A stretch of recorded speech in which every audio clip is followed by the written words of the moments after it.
Milenio 3, en la cadena SER, con Iker Jiménez.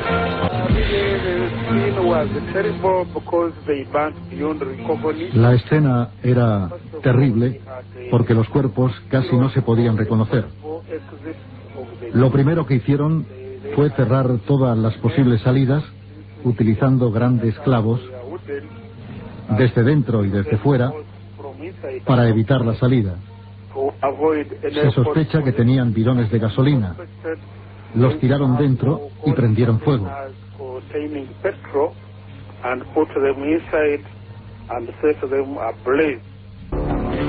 1000 personas muertas dentro de lo que llamaron Rancho del Infierno.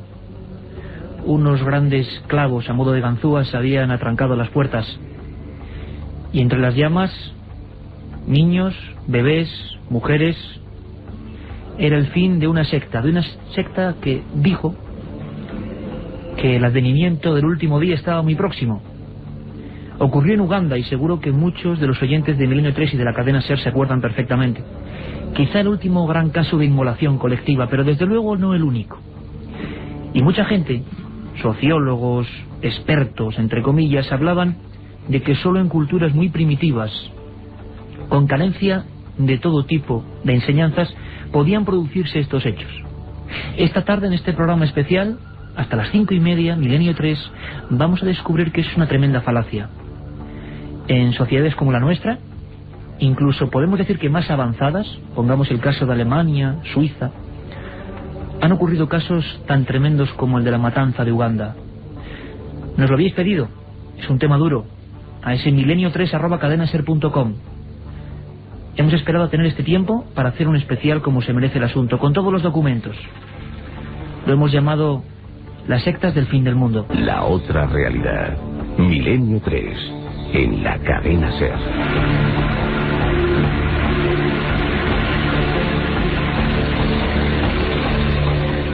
Van a ser ahora mismo las 4:10 de la tarde, un programa especial. Estoy seguro que habrá más especiales, siempre, por supuesto, acondicionándonos al horario futbolístico de nuestros compañeros de Carrusel Deportivo, que luego entrarán con toda su fuerza. Muy atentos porque mañana, lo sabéis, se presenta la nueva temporada de la cadena SER. Creo que habrá novedades, estar muy pendientes porque este año, ojalá, habrá más tiempo de Milenio 3. Estamos oyendo algo así como un cántico como el que dicen que hacía Joseph Kidbetere, un ex sacerdote expulsado. Muchas veces personas que han salido por la puerta trasera de algunas religiones han fundado su propia secta. Él cantaba, y mientras la brea incendiaria se apoderaba de las personas. Cuando llegó la policía ugandesa, encontraron 78 bebés carbonizados.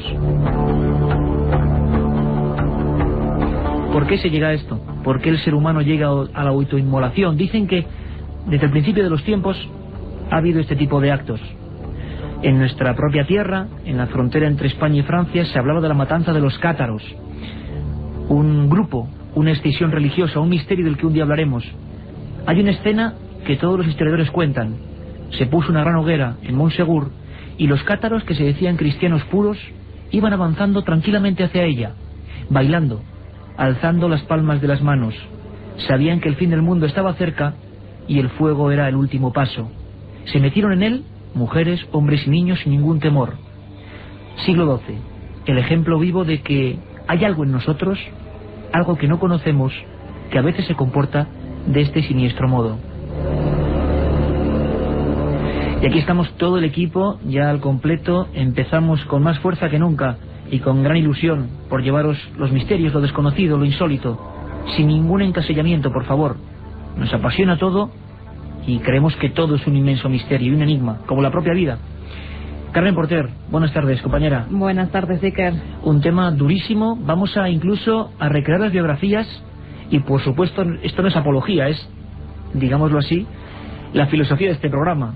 Algunos temas solo se pueden combatir con la información completa para que veamos en qué no debemos cometer errores, ¿no? Vamos a hablar incluso, Carmen, a lo largo de este programa de hora y media, de las biografías de estos santones de la muerte, ¿no?, que han actuado en todo el mundo. Efectivamente, porque ha habido muchos más de lo que la gente se piensa, y todos ellos con crueles asesinatos, con crueles suicidios y matanzas. Tú lo nombrabas antes, lo de Uganda. Yo me acuerdo que en aquella época trabajaba en una revista y seguí toda la noticia, y la verdad es que era escalofriante, porque cada día se iban encontrando más y más cadáveres, ya no solo incluso donde habían sido incendiados, sino en los alrededores, en otras casas que tenían, y no eran los únicos. Anteriores a ellos ha habido muchas masacres de este tipo que hay que darlas a conocer precisamente para que se puedan evitar. Katia Rocha, Carlos Barroso, este que os habla vuestro amigo Iker Jiménez y el maestro José Antonio Hernández, con estas músicas tenebrosas que hacen que hasta el día parezca noche.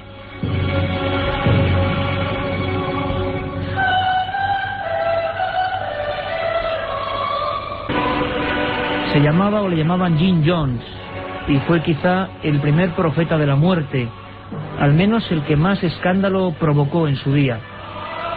La escena sería la siguiente: unos helicópteros de la televisión norteamericana llegan hasta la Guyana francesa para grabar una escena que seguro que muchos guardamos en las retinas y en lo más profundo del cerebro, del alma. Hay cientos de personas acostadas tranquilamente, parece que están dormidas, algunos tienen un vaso alrededor, han bebido lo que dicen, o lo que llamaba la secta, néctar de la muerte, y están recostados en un amplio espacio. Son 912 personas. Jim Jones era un hombre peculiar. La primera biografía macabra de esta tarde. Porque, Carmen, muy brevemente el teletipo: ¿quién era este hombre que hizo la primera gran inmolación, vamos a decirlo así, del siglo XX constatada, y que sobre todo cuyas imágenes se reprodujeron en todos los periódicos del mundo y televisiones? Jim Jones decía ser la reencarnación de Buda, Jesucristo y Lenin. Funda la secta con la misión de hacer una revolución mundial ante la llegada del apocalipsis. Se instala en la Guyana, a la que llamará Jonestown, ciudad de Jones, y pone su propia guardia armada para vigilar a sus súbditos. El 18 de noviembre de 1978, Jones dirige un suicidio ritual mientras los adeptos asumen cada una de sus órdenes e ingieren néctar de la salvación, un zumo macabro de cianuro. Estaban convencidos de que se trataba de una muerte transitoria, pues su líder, Jones, les devolvería la vida. Jim Jones. Dicen que fue un experimento que salió mal. Al final parece ser que varios congresistas norteamericanos estaban vigilándole, sabían que había un grupo de personas casi practicando el esclavismo. Jim Jones, por supuesto, como todos los líderes sectarios, era más listo que ninguno y se alzaba en una especie de trono, y ahí comenzó un día la gran matanza. No sabemos por qué se elige un día concreto, por qué una hora, por qué llega ese momento, el momento del juicio final para ellos. Tenemos a un lado del estudio 1 a nuestro compañero y amigo Santiago Camacho, siempre pendiente del mundo de la conspiración. Es autor de un libro que recomendamos, que presentamos aquí en este programa, 20 grandes conspiraciones de la historia, Santiago Camacho, editado por La Esfera, y que además ha sido un tremendo éxito porque nos cuenta 20 fichas, vamos a llamarlo así, de cosas que no fueron bien contadas. Entre ellas, algunos episodios absolutamente terribles de inmolaciones en Europa y sobre todo en Estados Unidos, centrándonos en un caso que vamos a tocar, el de Waco, el de David Koresh, que seguro que recordáis. Santiago, buenas tardes, compañero. Voy a decir buenas noches ya por la costumbre, pero buenas tardes. ¿Qué tal? Muy buenas tardes. Siempre el apocalipsis, siempre el día del advenimiento, siempre una fecha en la que determinados grupos, algunos de gente aparentemente normal, luego lo vamos a ver con documentos, gente, como ocurre con los crímenes y psicópatas cuando hemos tratado del tema, si era tan normal, si hacía una vida más o menos como cualquiera de la de nosotros, es decir, personas que, menos en algunos casos extremos, no se distinguirían del común de los mortales. El modus operandi, Santiago, de los casos que tú has estudiado magníficamente y a los que has dado la vuelta en algunos casos, es siempre el mismo. Un grupo se aíslan del resto de la sociedad, viven en comuna y de repente un día, no sabemos por qué, por un mensaje, empieza el infierno. Sí, generalmente ese aislamiento procede de una de las técnicas, digámoslo así, más usuales dentro de las sectas destructivas, que es lo que se denomina el control del medio. Lógicamente, cuando el líder sectario decide dar un nuevo salto en su escala de poder sobre sus adeptos, el mejor medio que tiene es precisamente eso: controlar el entorno en el que viven, controlar sus comidas, controlar sus horarios, controlar su trabajo, controlar lo que ven, lo que oyen, lo que conversan. expresan entre ellos. Al final ese ansia de control se vuelve obsesiva. Y generalmente sí hay un patrón en cuanto a la elección de esa fecha fatídica, y muchas veces coincide precisamente cuando ese líder sectario, que en contra de lo que se cree popularmente, no está movido por el dinero, ni está movido por el lucro, ni es un timo a gran escala, sino que realmente es una persona muy enferma, es una persona con graves trastornos de la personalidad, son psicópatas que agravan esa tendencia sociopática, la agravan con graves trastornos psicóticos que les hacen pues tener esos delirios de grandeza, ese mesianismo. Cuando ven peligrar esa fantasía a gran escala que han montado, es precisamente cuando deciden dar el gran final. De hecho, es lo que le pasó a Jim Jones. Fíjate que mencionabas antes el trono en el centro de Jonestown se sentaba Jones. Encima de ese trono había una frase que esta noche iba a decir yo también por la costumbre. Esta tarde haríamos bien en recordar, a pesar de estar allí. Jones tenía puesto: quien olvida la historia está condenado a repetirla.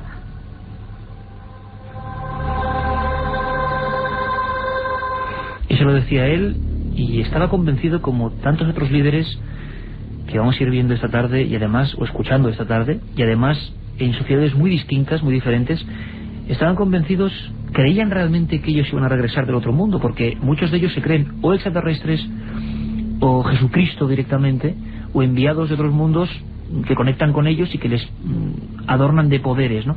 Siempre vencer a la muerte, y parece que hay un momento que hay que poner a prueba, ¿no?, la fe de los elegidos de esos grupúsculos.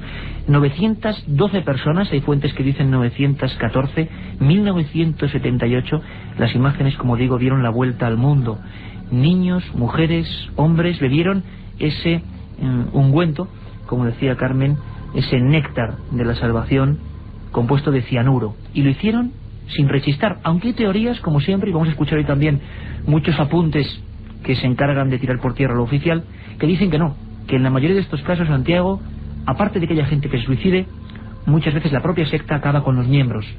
Un auténtico homicidio en masa también provocado por este tipo de corpúsculos.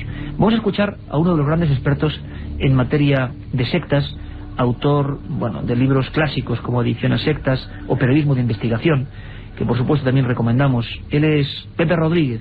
Y Pepe Rodríguez recordaba perfectamente algunos de los casos más impresionantes que íbamos a desvelar también con él. Nos habló de la Guyana y de cómo la investigación arrojó este tipo de enigmas. 914 cuerpos, imaginemos, cada uno con ese plácido sueño de la muerte, y nadie sabía qué había ocurrido, cómo habían hecho para turnarse en el hecho de morir. Se pensaba que algunos, lógicamente, tendrían que haber huido, no tendrían miedo de ese último momento, pero no, estaban todos muertos. Escuchamos lo que nos cuenta Pepe Rodríguez. El primer asesinato en masa que pasó como suicidio colectivo, que impresionó a todo el mundo, fue el de Jim Jones con el templo del pueblo. Pero a mí de este caso lo que me impresionó, al margen de que todo lo era mucho, cómo vivían, cómo estaban sometidos, el que para doblegar la voluntad de buena parte de los miembros que vivían allí, obligaron a los padres a darle un refresco con cianuro a sus hijos, y obviamente cuando un padre acaba de matar a su hijo y es consciente de ello, cuando ya no puede volver atrás, pues se desencadena toda una tragedia colectiva, pero que incluso así muchos de estos padres tuvieron que ser ejecutados a tiros y no se suicidaron. La otra realidad. Fenómenos extraños. Misterios sin resolver. Milenio 3. En la SER. Es muy curioso porque este tipo de acciones que nos parecen propias de mundos selváticos, como ocurrió realmente en Guyana, se fueron en los últimos 20 años extendiendo a otros sitios, a otras poblaciones. En septiembre del año 2000, por ejemplo, un hecho muy poco conocido, algunos grupos de peruanos de zonas también desfavorecidas decidieron autoinmolarse en grupos de diverso número. El hecho más duro ocurrió en la calle 2136 de Los Salitres, en el distrito de San Juan del Lurigancho, en Lima. Allí la policía encontró lo siguiente: un trono, repetición, digámoslo así, del hecho de la Guyana, de Jim Jones. Habían pasado 22 años desde entonces. 7 niños envueltos en sangre, y en la pared la imagen de Dios con los brazos abiertos. Según el líder de este tipo de grupos, que actuaba en familias, las familias se mataron individualmente, por unidades. Según el hombre que organizaba este inmenso delirio, Armando Payano Córdoba, el mundo se iba a acabar al día siguiente. Cada uno de los niños tenía la Biblia entre las manos y seleccionada, marcada, una zona del Apocalipsis. En Sudamérica parece que arraigó con fuerza en algunos lugares este tipo de actos. De Jim Jones, el que lo inicia todo, vamos a decir a nivel mediático, tan de moda esta palabra, el que hace que todo el mundo se asuste con el tema de las sectas. Antes parece que estaban en ese lado oscuro del que nadie hacía caso.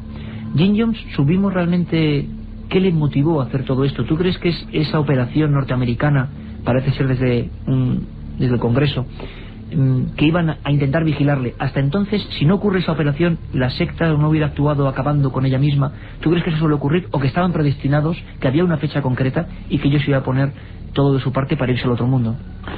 Bueno, el deterioro de la convivencia en Jonestown estaba siendo bastante patente en los últimos tiempos. De hecho, Jones empezaba a sentir que ese control omnímodo que iba a tener sobre su gente se le perdía. Había mucha contestación. Había habido incluso intentos de fuga. De hecho, la tragedia se desencadena unas horas antes, cuando unos sicarios, presumiblemente al mando o por orden de Jones, asesinan en un aeropuerto cercano a un congresista estadounidense y a un equipo de televisión que la acompañaba, que unas horas antes habían estado visitando la sede de la secta y habían recibido pues quejas, peticiones de ayuda, etcétera, etcétera, algunas solapadas, algunas en forma de notas deslizadas en los bolsillos subrepticiamente. Y antes de que esa persona volviese a Estados Unidos, organizase una investigación por parte de las autoridades, se desencadena, ya te digo, la tragedia a gran escala. Lo que decía Pepe Rodríguez, por ejemplo, es completamente cierto. De hecho, una de las cosas que más llamó la atención es que cuando se empezó a investigar y los expertos forenses empezaron a encontrarse con esa masa de casi 1000 cadáveres, es que había algunos que estaban apilados. La gente no se va a morir unos sobre otros. Lógico. Eso indicaba que alguien los había ido amontonando, y en los de las capas inferiores, en los de los estratos inferiores, sí había orificios de bala. De hecho, investigadores americanos del FBI que fueron a ver qué podían sacar en claro de este asunto, descubrieron que había restos y había rastros de verdaderas cacerías humanas por la selva de los alrededores. Es decir, Jones tenía una guardia de corps fuertemente armada. De hecho, Jonestown en sus últimas fechas parecía casi un campo de concentración con torres de vigilancia. Lo que era el paraíso se convirtió en una cárcel para toda aquella gente. Efectivamente. De hecho, físicamente la instalación tenía ya ese aspecto de cárcel. Es decir, tenía una empalizada de gran altura, rodeada por una pasarela por la que había guardias armados constantemente y varias torres de vigilancia emplazadas en las esquinas del complejo. Realmente, pues lo que nos podemos imaginar, pues el típico campo de concentración que sale en las películas de la Segunda Guerra Mundial, donde se tienen a los prisioneros, pues básicamente eso.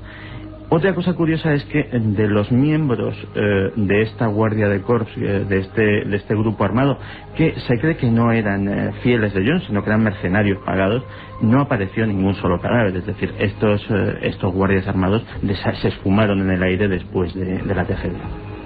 En 1993 llegó el gran acto, el suceso que fue recogido en vivo, en directo, por periodistas, enviados especiales, la televisión, Internet, que era un medio floreciente en aquella época, que empezaba en Estados Unidos con fuerza, iba a retransmitir prácticamente minuto a minuto la agonía, la tragedia, la chapucera intervención policial, según muchos autores, entre ellos Santi Camacho, realizada por miembros de diversos grupos de élite del ejército norteamericano.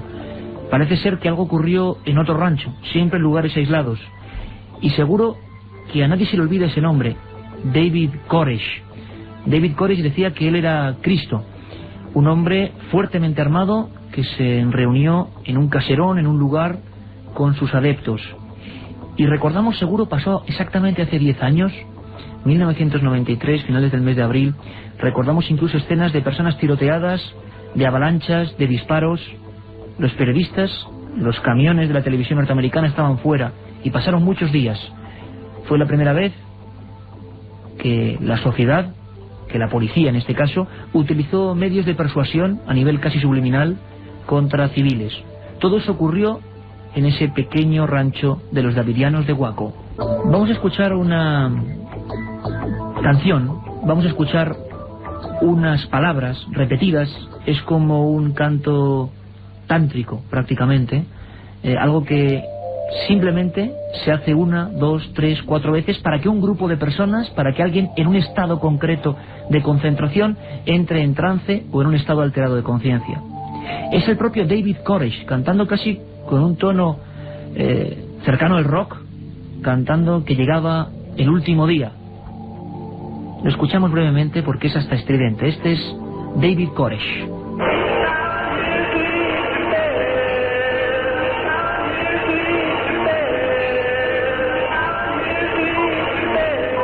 Unas canciones o unas frases que se repiten constantemente. David Koresh, vestido con unas túnicas, sus gafas, su pelo alborotado. Un hombre que pasó a la historia porque en los años 90 concentró pues todo tipo de adjetivos. Había llevado a la muerte a decenas de personas, los davidianos. Personas que incluso eran considerados de forma diferente. Había vecinos que para ellos eran perfectamente normales. Otros decían que no, que estaban preparando una gran masacre. Vamos a conocer quién fue David Koresh. Su verdadero nombre era Vernon Wayne Holt. Nació en Houston, Texas, en 1959. Poco antes de entrar a formar parte de los davidianos, cambió su nombre por el de David Koresh, inspirado en el nombre hebreo de Ciro, antiguo rey persa que destruyó el imperio babilonio. Fue el último líder de la rama davidiana de Monte Carmelo, en Waco. Tuvo más de 15 hijos. Era polígamo, aunque a sus adeptos varones les imponía castidad. Profetizaba el fin del mundo. Creía ser el elegido para abrir los 7 sellos del Apocalipsis. Koresh creía en la proximidad del fin de los tiempos y de la segunda venida de Jesús.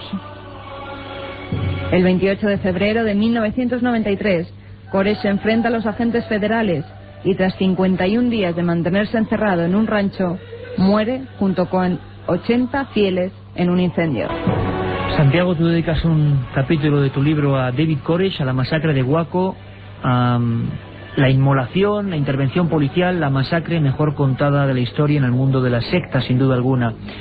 David Koresh, un personaje que, claro, escuchamos como que él era polígamo, y los demás tenían que respetar castidad. Cosas que dicen una persona normal, como podemos ser nosotros, decimos, caramba, vaya clase de ventajismos. ¿Cómo es posible que una persona de este tipo, con estas leyes estrictas, se haga con un grupo de adeptos tan numerosos, Santi? Porque Koresh además es un personaje muy especial. Koresh entra a formar parte de los davidianos, que no son una secta de nuevo cuño, no son pues como pueda ser cualquiera de los grupos que han florecido en los últimos 20 años. Los davidianos son una rama de los adventistas del séptimo día, que como pues los mormones o como tantos grupos cristianos extinguidos de las ramas principales, tanto del catolicismo como de la iglesia evangélica, pues han proliferado en los últimos 200 años en la historia estadounidense. Pero Koresh es especial. Koresh, diciéndolo en un lenguaje más o menos coloquial, es un trepa, y es un trepa nato, y además es una persona que, como en el caso de Jones, tiene una tendencia psicópata muy clara. Es una persona sin conciencia, sin remordimientos por sus actos, capaz de realizar cualquier cosa, y de hecho hace lo imposible por terminar haciéndose el líder de la comunidad religiosa que vivía en Monte Carmelo.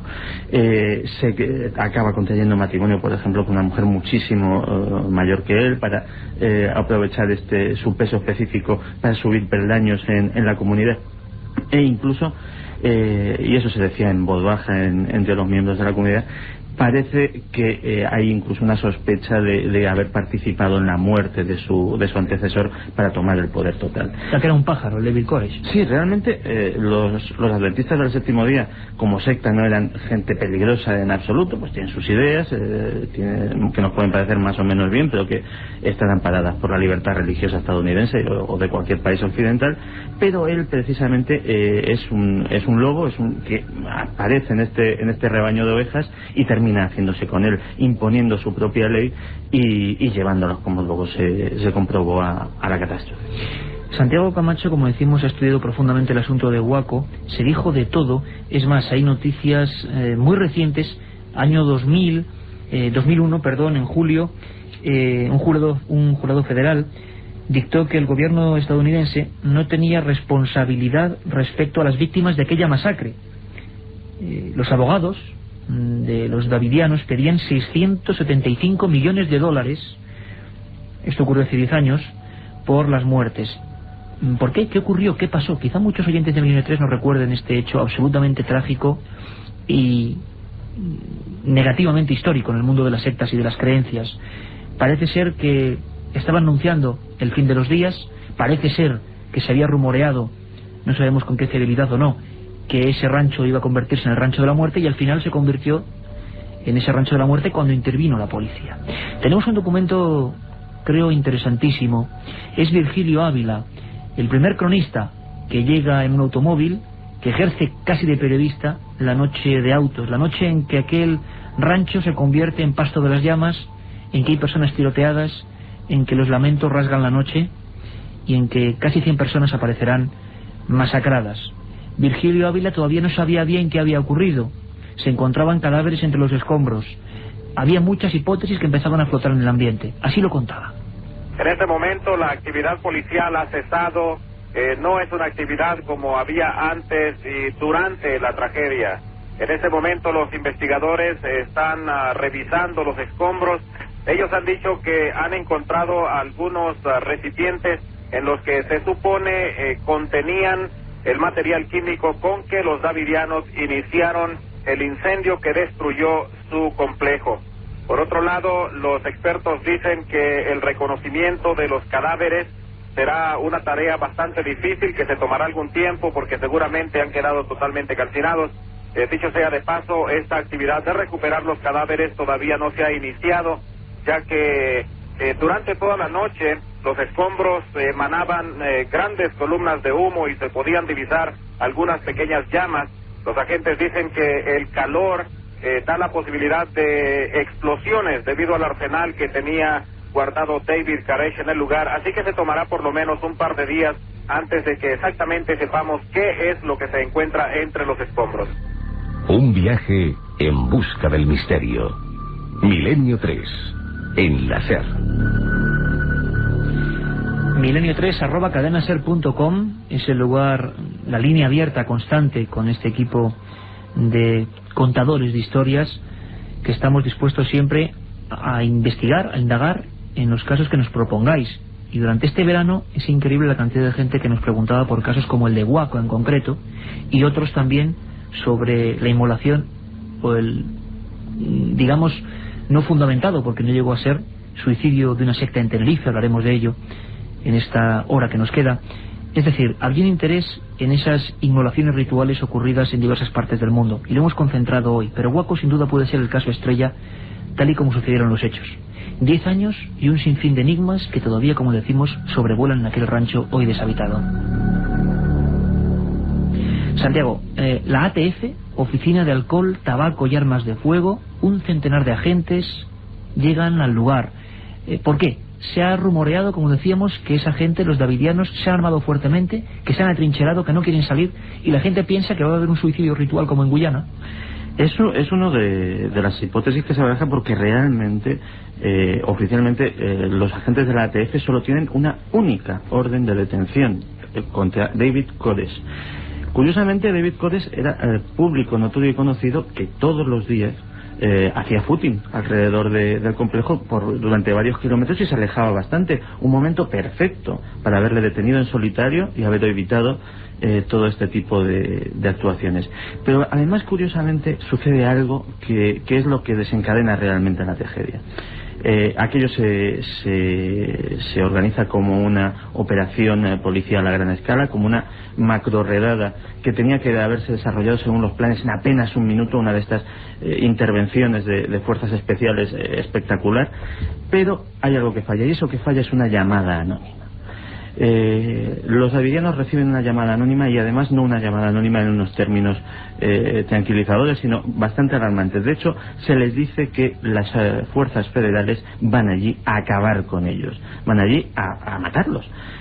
Entonces, lo que sucede es lo que habría de esperar en un grupo pues muy paranoico, un grupo muy fanatizado, y un grupo sobre todo armado hasta los dientes. Un grupo heterogéneo, Santi, perdón, es decir, mujeres, niños, personas de diversas edades o personas de un sector social muy concreto. No, eran, efectivamente, como muy bien has dicho, era una pequeña comunidad que podíamos casi calificarla como un pueblecito.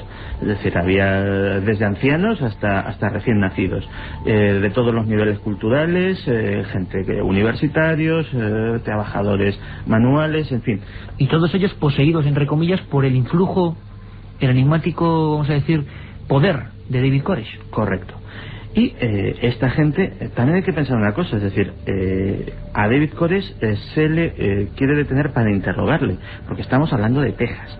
En Texas la posesión es el estado de la Unión con una mayor permisividad en cuanto a la posesión de armas de fuego. Es decir, realmente los davidianos, por mucho que hubiesen acumulado, no estaban haciendo nada ilegal en el estado de Texas. Es decir, a no ser que tuvieran armas de guerra, que se demostró que realmente no tenían, y en ese caso parece ser que incluso uno de sus miembros tenía una licencia especial para comerciar con armas automáticas y con armas de gran calibre, que le permitía almacenar este tipo de elementos.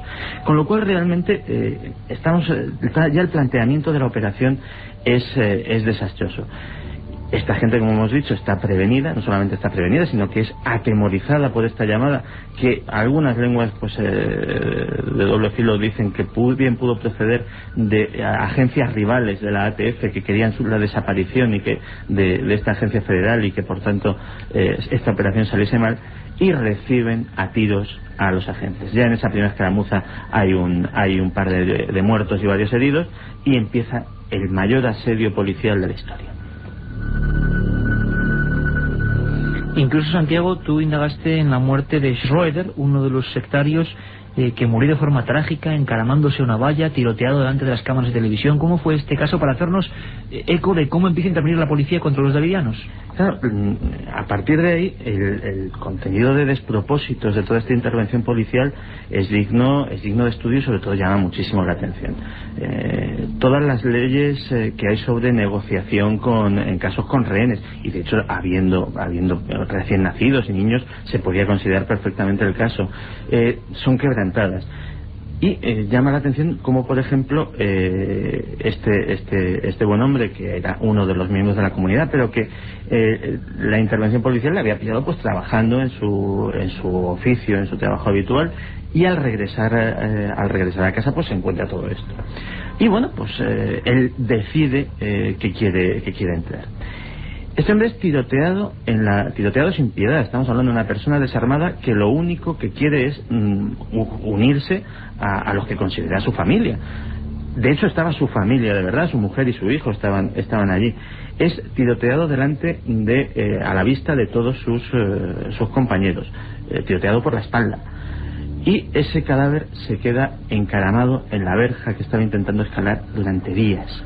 Nadie está en plena tierra de nadie, entre las dos líneas de fuego. Nadie de ninguno de los dos bandos, obviamente, se atreve a recogerlo, y allí se queda descomponiéndose delante de la vista de sus seres queridos. Han pasado 10 años y la masacre de Waco, como decimos, sigue envuelta en misterio. Misterio que se refleja en expedientes oficiales que todavía el FBI no quiere desclasificar. Sobre ellos una palabra que en Milenio 3 conocemos bien: secreto. Quizá porque en ese asedio que nos estamos imaginando, las palabras transmiten a veces más que las imágenes. Estamos viendo las llamas, los tiroteos, un grupo de personas completamente entregadas a un líder delirante que se creía Jesús de Nazaret. Algo ocurrió en aquel rancho. Entre otras cosas que hemos sabido con el tiempo, y gracias a la conspiración. Ya sabéis que Santi Camacho nos acompaña todas las madrugadas, de 3 a 4 los domingos, con sus conspiraciones de la historia. Pues una de las cosas que no se quería contar en la época era la llamada Operación Caballo de Troya. Algo sin parangón en la historia de los, vamos a decir, estudios subliminales y no tan subliminales sobre una comunidad humana. Virgilio Ávila, ese corresponsal que llegó aterrorizado viendo los cadáveres y viendo las llamas, a los pocos minutos ya hablaba de dudas en torno a la oficialidad de esas muertes. ¿Habían sido los propios davidianos? ¿Había sido todo provocado, incluso las llamas, por la policía? Empezaba la controversia, una controversia que dura una década. Bien, en este momento se está arguyendo por parte de algunas personas, de los simpatizantes de David Koresh o de las personas allegadas a esta secta, de que el FBI, en su intento de introducir el gas lacrimógeno a través de mangueras en los vehículos blindados, botó algunas lámparas con las que utilizaba la secta para iluminarse durante la noche, ya que les habían cortado la electricidad desde hacía aproximadamente un mes. Pero, sin embargo, los oficiales del FBI dicen que a través de sus binoculares ellos pudieron ver a algunas personas rociando algún tipo de líquido antes de las llamas, y que se pudo ver bastantes llamas salir al mismo tiempo, o sea que no se inició en un solo lugar. Y dicen ellos que esto fue la orden de David Koresh, y que de ninguna manera el tipo de gas lacrimógeno que ellos usaron, ellos dicen que no es un tipo pirotécnico, o sea que no podría causar ningún tipo de incendio. Pero casi a los segundos de ese momento, Internet y algunos medios, vamos a ponerle comillas, clandestinos en aquella época, o con otro tipo de información, ya hablaban de divergencias, ya hablaban de esa operación Caballo de Troya. ¿En qué consistió, Santiago? Que nos suena un nombre bien conocido. ¿Qué pasó en aquel rancho? ¿Cómo actuó? Creo que incluso los SWAT, es decir, los cuerpos de élite policiales, ¿qué hicieron? ¿Cómo motivaban para que aquella gente saliese, ¿no?, del rancho? ¿Qué les hacían? Porque es espectacular. Pues cosas muy curiosas, que realmente no se sabe qué asesoramiento psicológico tenían, porque luego se demostró ser contraproducentes. Se les sometió a una tensión, se trataba de someterles a una tensión absoluta, y con el fin, se supone, que de que depusieran su actitud. Como hemos oído hace un momento, se les privó de luz y agua, se les privó de comida. Vuelvo a recordar que había un buen número de niños pequeños allí. Ni siquiera esos niños pudieron disfrutar de esa agua fresca y de esos alimentos.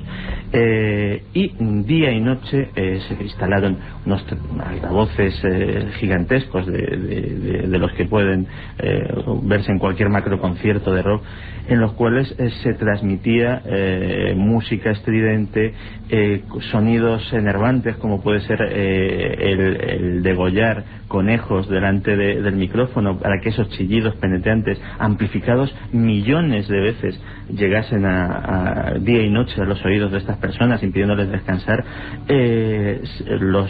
Todo el complejo era barrido con focos de tremenda potencia que también impedían cualquier tipo de descanso. Y realmente esto, en opinión de los expertos en este tema, es una barbaridad, porque estamos hablando de un grupo, como hemos dicho antes, muy fanatizado, que realmente, cuando se le somete a este tipo de estímulos, lo que se consigue es que aumente su cohesión entre ellos. Es decir, precisamente David Koresh les había estado durante años adoctrinando sobre la maldad del exterior, sobre la sociedad normal, entre comillas, que quería acabar con ellos, que eran sus enemigos. Y precisamente con esa actuación estaban reafirmando las ideas de su líder, estaban cohesionándoles, haciendo que resistieran allí como una piña. Y al final, el resultado de todo esto, objetivo, casi 100 muertos, y nadie sabe dónde está la balanza, quién fue más culpable. Esto es lo que pasó en Waco.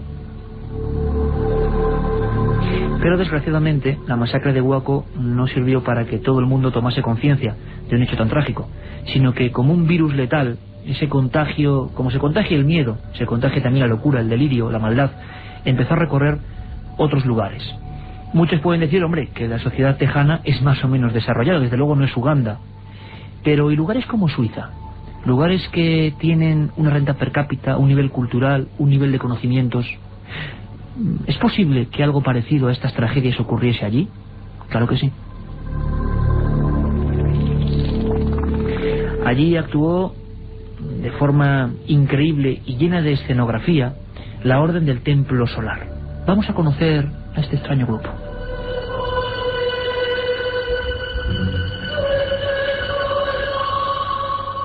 Era un movimiento ocultista fundado a principios del siglo XX por el alemán Karl Kerner, destacado miembro de la masonería. Según Kellner, poseía la clave de todos los secretos masónicos y de todos los sistemas religiosos. La Ordo Templi Orientis se organizó en 9 grados dedicados, los 3 superiores, a la magia sexual. Se autodefinía como continuadora de las enseñanzas de Aleister Crowley. En octubre de 1994 se encontraron los cadáveres abrasados de 49 personas, entre las que se encontraba su líder, Luc Jouret, en una granja y varios chalés de la localidad suiza de Lausana. También se hallaron otros 5 cadáveres, incluidos el de un bebé, en Quebec.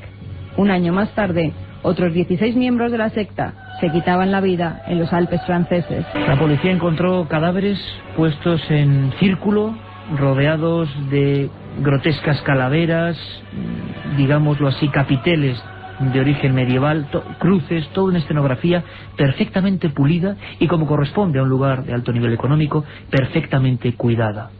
El líder era Luc Jouret.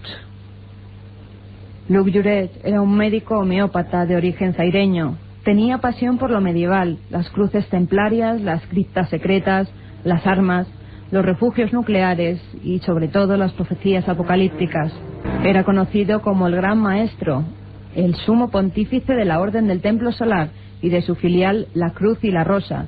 Estaba convencido de la llegada del fin del mundo en 1992 y del anticristo. Al creérsele elegido para hacerle frente, hace acopio de todo tipo de armas que guarda en los sótanos de sus viviendas.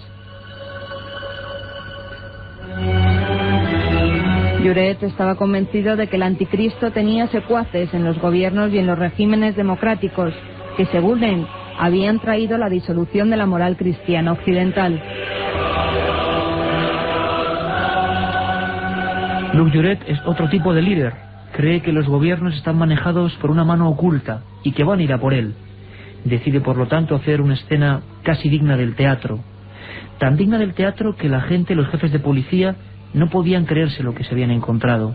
André Pigard, uno de los jefes que llega allí, observa la escena y se queda, no puede decir horrorizado, porque aquello tenía, como decimos, una especie de cadencia, de escenografía. Todo estaba perfectamente puesto, hasta los cadáveres. Ocurrió en Lausana en 1994 y escuchamos a André Pigard. La primera impresión fue de shock, la impresión de encontrarse ante una imagen irrealista, muy realista. Apenas lo podía creer. Pero tengo que decir que no me encontré ante una imagen horrible.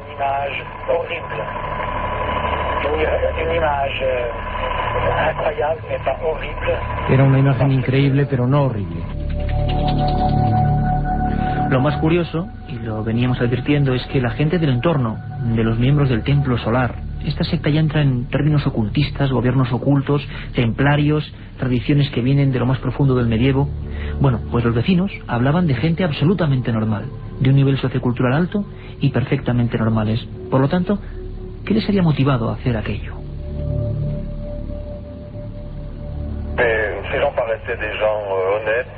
Yo sabía que mucha gente los había visto, pero esta gente parecía sincera. Parecían siempre normales, simpáticos, tanto los jóvenes como los mayores. Nada hacía pensar que una catástrofe parecida podía ocurrir la noche pasada.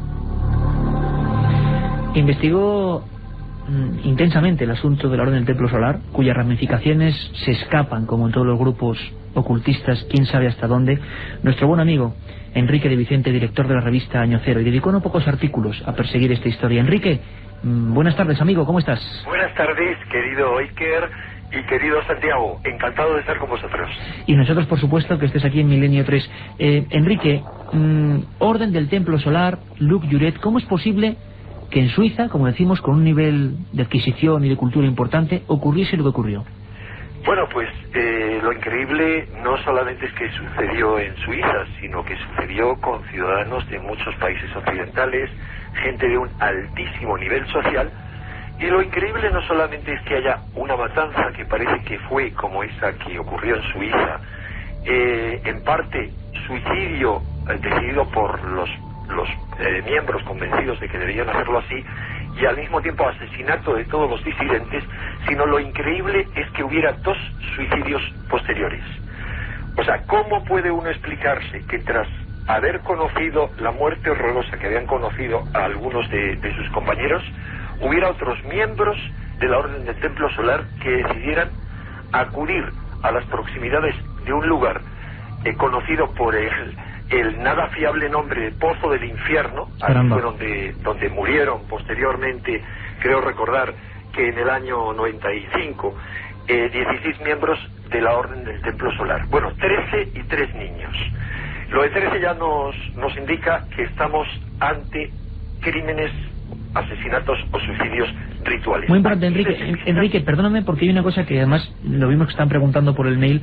Hemos hecho hincapié en la escenografía. ¿Qué ocurría, Enrique? Que no eran muertes, no estaban los cadáveres desperdigados, habían mantenido una estética en todo lo que hacían hasta el día de su muerte. Sí, había una estética, pero sobre todo había un simbolismo muy potente.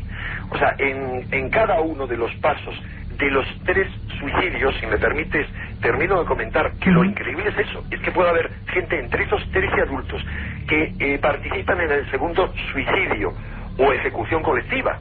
Es decir, no sabemos si los 13 habían decidido, desde luego los 3 niños no, habían decidido morir para viajar hasta la estrella Sirio, porque eso es lo que ellos parece que creían. Se sabe que fueron ejecutados por 2 policías que formaban parte de la orden y que luego se colocaron ritualmente también estos 2 policías y se dispararon a ellos mismos.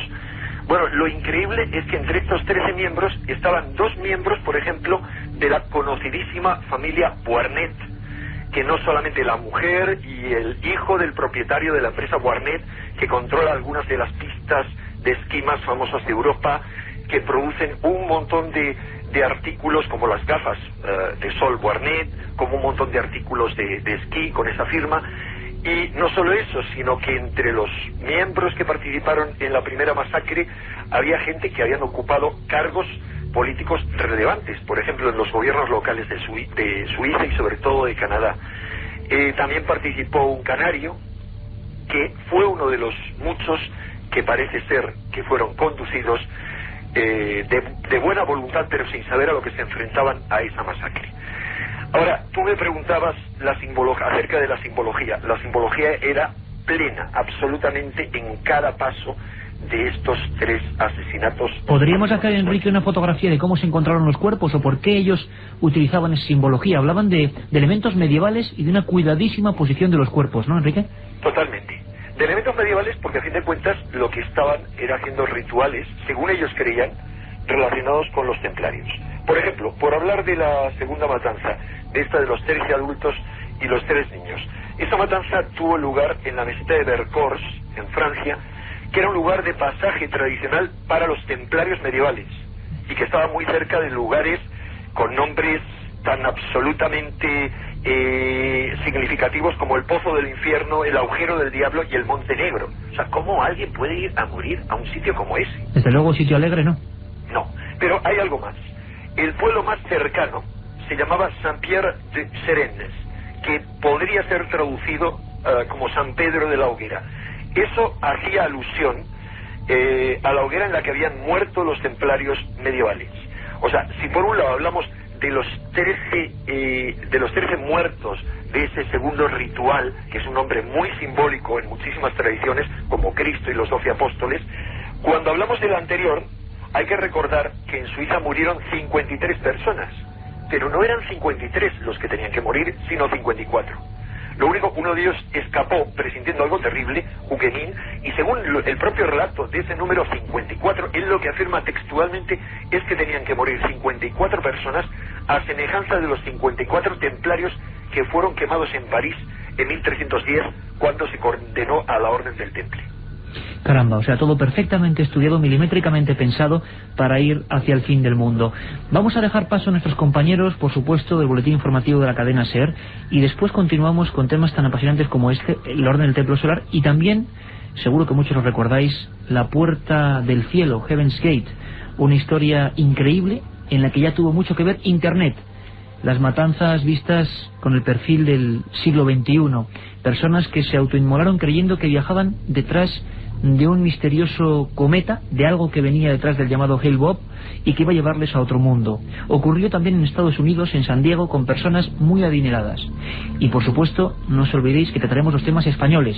En Tenerife, un grupo de gente fue detenida prácticamente segundos antes, decían, de hacer un macabro suicidio ritual. Sociedades avanzadas, cultas, y sin embargo el misterio de esta secta del fin del mundo más presente que nunca.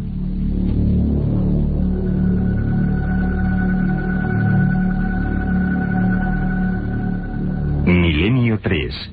Periodismo de lo desconocido. En la SER. Quizá así puede sonar el complejo neuronal de uno de estos líderes o adeptos que están a punto de realizar su último día. ¿Qué puede pasar en las mentes de estas personas? ¿Qué pueden pasar por sus pensamientos cuando saben que van a morir, van a hacerlo en grupo y van supuestamente a alcanzar otra realidad?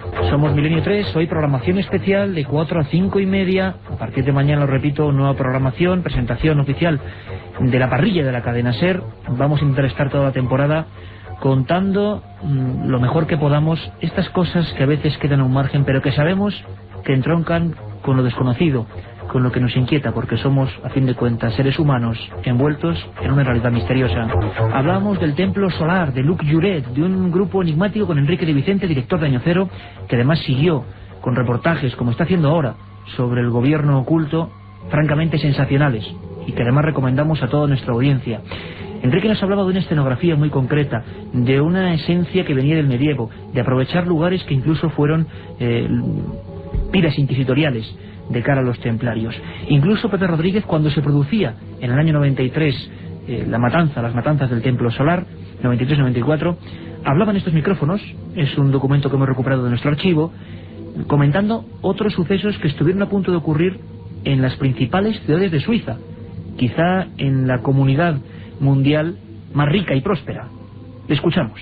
En los casos de muertes en sectas, incluso de muertes grupales, no hay tal suicidio, ya que la inmensa mayoría de los cadáveres, cuando luego se han comprobado, se ha visto que habían sido ejecutados, por tanto que no había tal suicidio. Simplemente hay que descartar el término suicidio colectivo para hablar de asesinato en masa, que es lo que sí sucede. Y en un caso concreto, como es el caso de la secta Puerta del Cielo, que en un ritual colectivo la gente está de acuerdo en darse muerte. En las otras sectas no, la gente que es asesinada no quería morir. En este caso quieren darse muerte, pero no en plan suicida, es decir, dejo la vida, sino como una forma absurda, como una manifestación de cretinez absoluta para viajar hasta la nave espacial que les esperaba. No pretendían morirse, sino dejar su cuerpo para ir a otra parte. Escuchábamos a Pepe Rodríguez hablando y conectando algunos casos con quizá el último y más espectacular, Uganda y Heaven's Gate, esa puerta del cielo que resultó ser casi la puerta del infierno. Le escuchamos ahora sí hablando de esos ataques en Suiza que iban a realizarse, que diversos grupúsculos, no sabemos si del Templo Solar o no, iban a realizar, incluso atentando, decía la policía, contra civiles, contra personas normales y corrientes como cualquiera de nosotros. No es la primera vez en Suiza. Yo fui testigo hace 14 años, en los años 78 o 79, de una tragedia que se abortó por casualidad. Había una secta que todavía existe, todavía está en activo en Suiza, que tenía ya comprados 10 kilos de un gas de uso militar, que los iba a extender por la ciudad de Winterthur y hubiese provocado la muerte de prácticamente toda la ciudad. Puso varias bombas que fallaron, no mataron al comisario de Zurich por casualidad, pero en Suiza han pasado bastantes fenómenos de este calibre y con una intensidad realmente importante. Parece que ninguna sociedad moderna se salva del influjo de este tipo de grupos. Hablábamos del Templo Solar, hablábamos de la Guyana, de Huaco, y mencionaba Pepe Rodríguez esa puerta del cielo, un caso de supuesto contacto con seres de otro mundo que iban a llevarlos a otro planeta. Ya no era alcanzar una vida ultraterrena, sino ir a otro planeta. Este caso también lo conoces muy bien, ¿verdad, Enrique?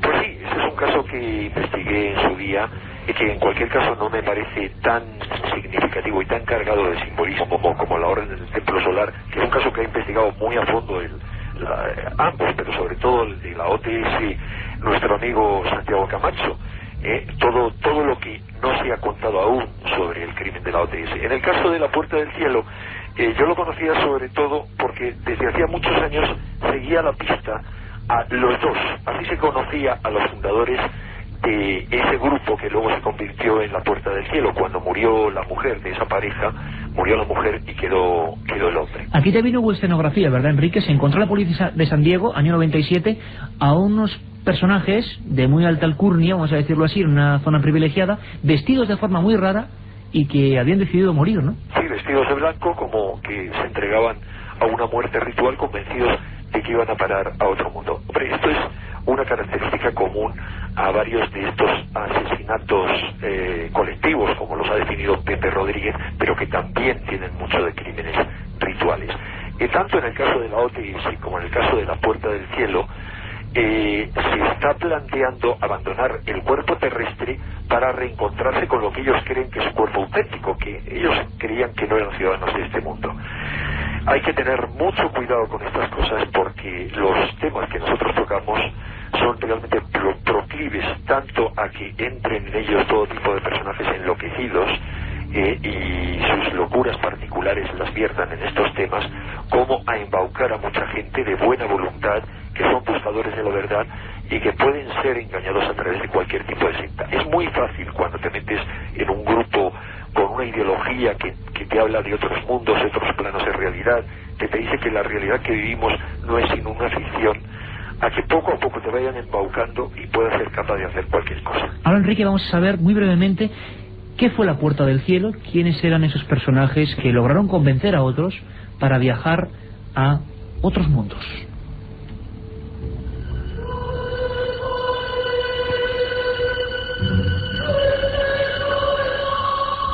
La Puerta del Cielo, o Heaven's Gate, era una agrupación fundada en 1975 por Marshall Applewhite y la enfermera Bonnie Lou Nettles.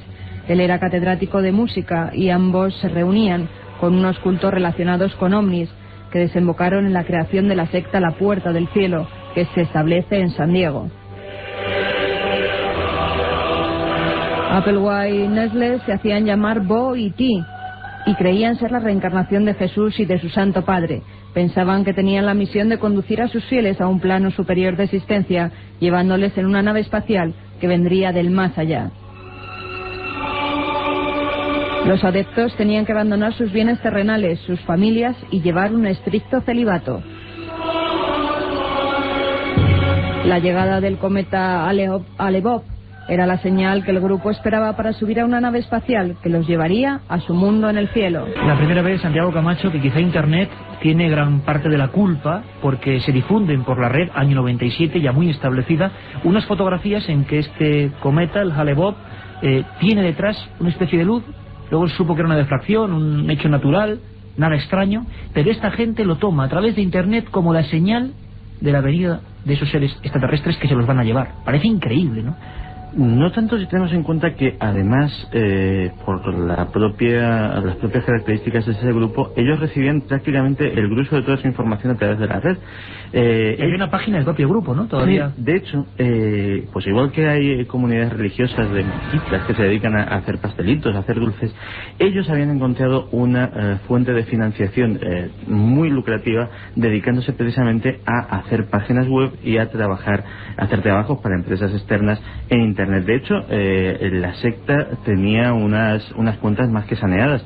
Se suicidan en una de las mansiones más lujosas de San Diego, y parte de ese dinero pues sí procedía lógicamente de las contribuciones de estos fieles que habían renunciado a todos sus bienes terrenales, pero bien es cierto que la empresa informática que tenían pues era realmente una empresa muy exitosa. Y sí, y de hecho en determinadas páginas web lo de la nave que acompañaba al famoso cometa Hale-Bopp pues empieza a coger fuerza.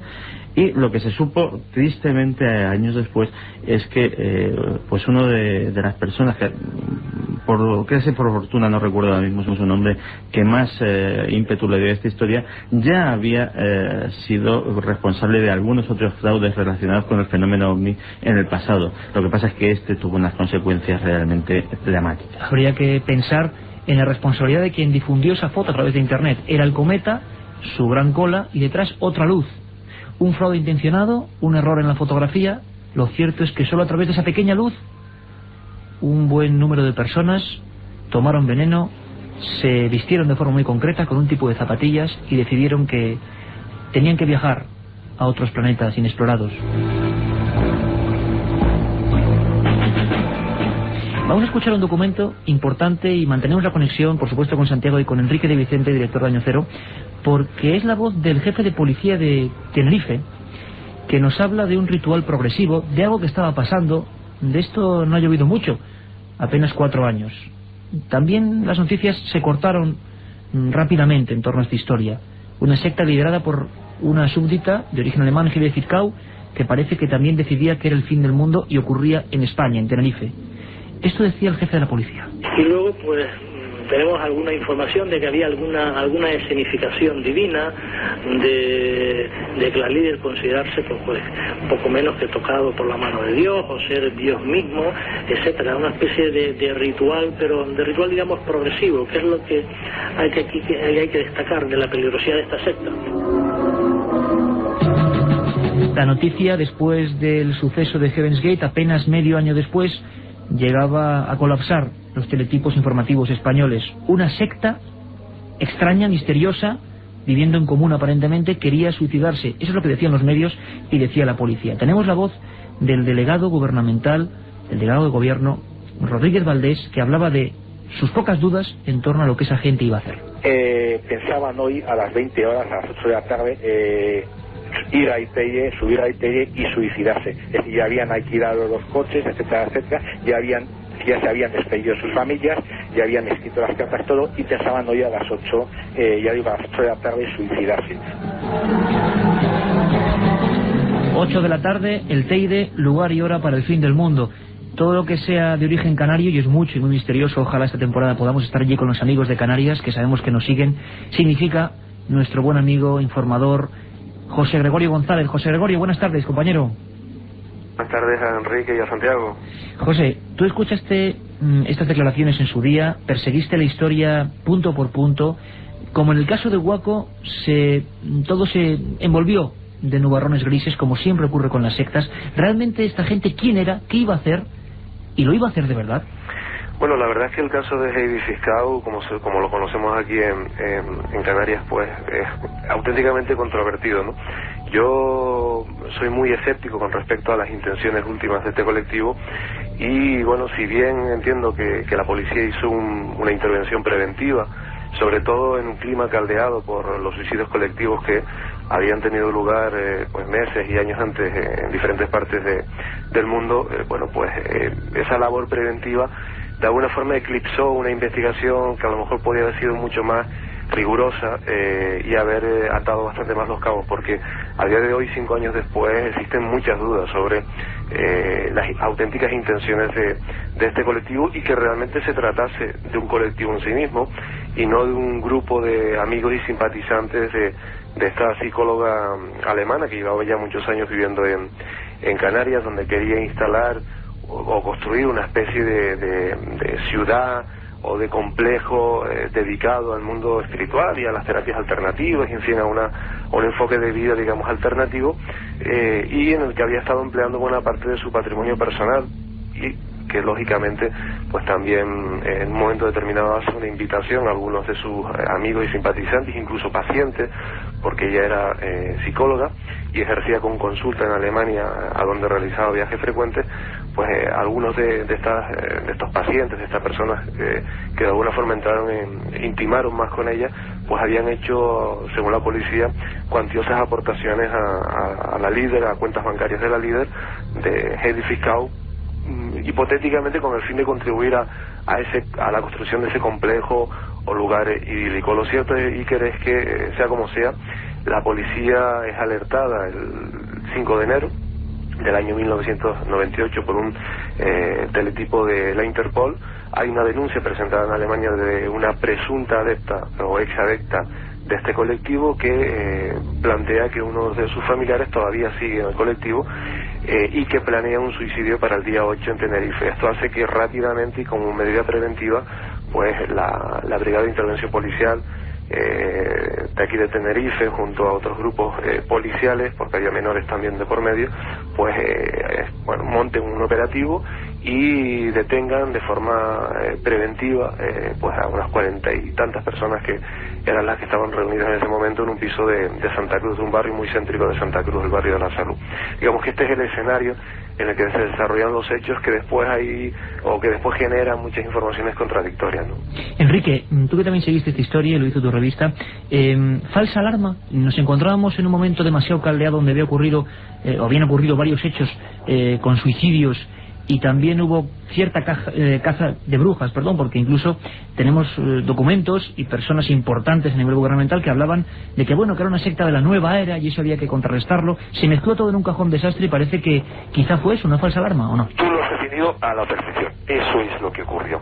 Vamos a ver, no solamente publicamos un artículo de José Gregorio en su momento, y yo dediqué el editorial del tema, sino que posteriormente en una visita que hicimos a Tenerife, visitamos la finca donde vivía esta mujer. No encontramos a nadie sino unos perros nada amistosos que impedían totalmente la entrada, y por esas coincidencias, si hay que llamarlas así, de la vida, resulta que cuando estamos a punto de marcharnos en el aeropuerto nos encontramos, creo que estaba José Gregorio con nosotros. Efectivamente, sí. Y recuerda José Gregorio que allí estaba Heide Ficau-Garci, que es esta doctora en psicología.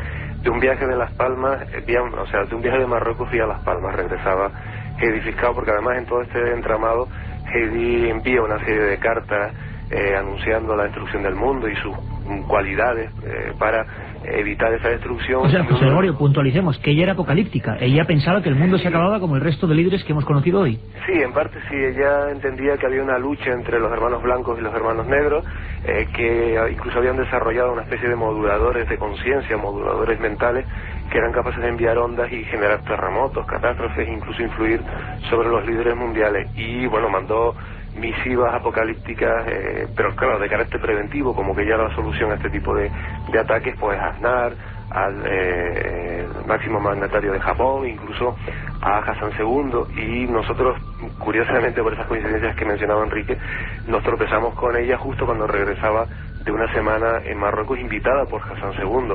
Bueno, sí, yo iba a decir que coincidencias que para mí no son tales, no, porque da la casualidad de que yo tuve oportunidad, sin saber lo que iba a ocurrir en el futuro, de conocer en Montreal a Jean-Luc Juret, o sea, uno de los dos dirigentes de la Orden del Templo Solar, cuando estaba participando en un congreso mundial de parapsicología en Montreal.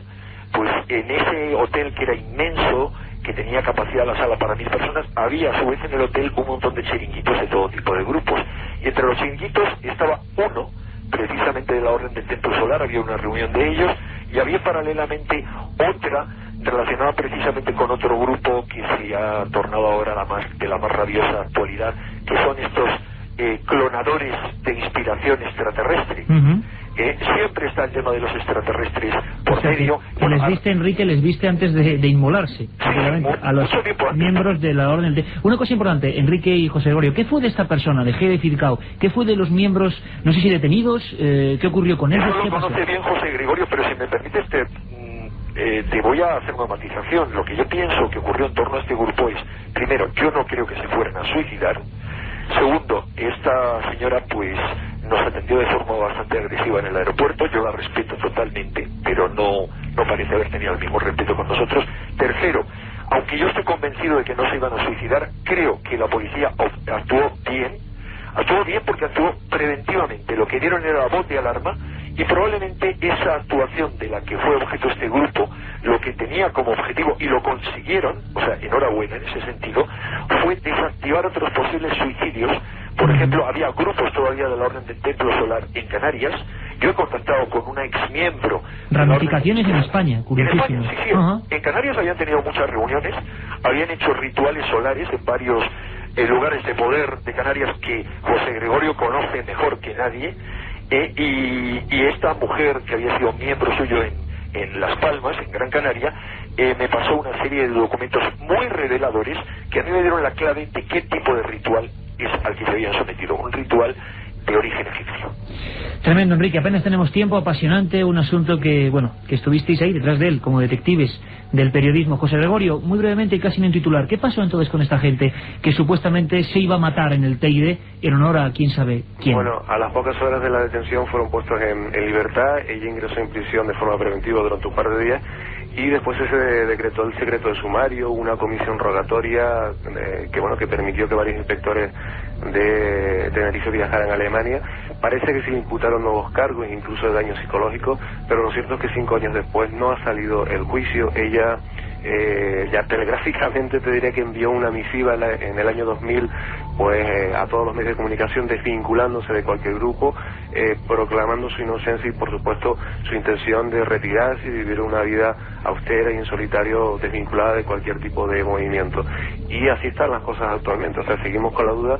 Lógicamente fue preventivo, creo que fue acertado, aunque precisamente ese aspecto preventivo hace que muchos cabos quedasen sueltos, que se cometiesen muchos errores informativos también, y que que muy poca gente se molestase en hablar directamente con ellas. Creo que a través de Año Cero fuimos la única publicación que habló, que tuvo una entrevista con ella y que pudo conocer en profundidad la forma tan compleja de pensar que tenía Heidi Fiscal. Pues muchas gracias, compañeros. José Gregorio González en Canarias, en Tenerife, y Enrique de Vicente, director de Año Cero, y gracias por esa aportación. Santiago, nos marchamos, simplemente una pincelada a pesar de la hora y media. Época de globalización, esperemos que esto no siga globalizándose, ¿no?, en cualquier cultura. Pues desgraciadamente no es eso lo que indican los datos, y quiero recordar que en Jerusalén, por ejemplo, en el año 2000 hubo otra actuación afortunada en que la policía pudo desarticular otro suicidio. Estaremos muy pendientes porque lo decíamos antes, estos temas solo tienen un combate, la información. Un abrazo para todos.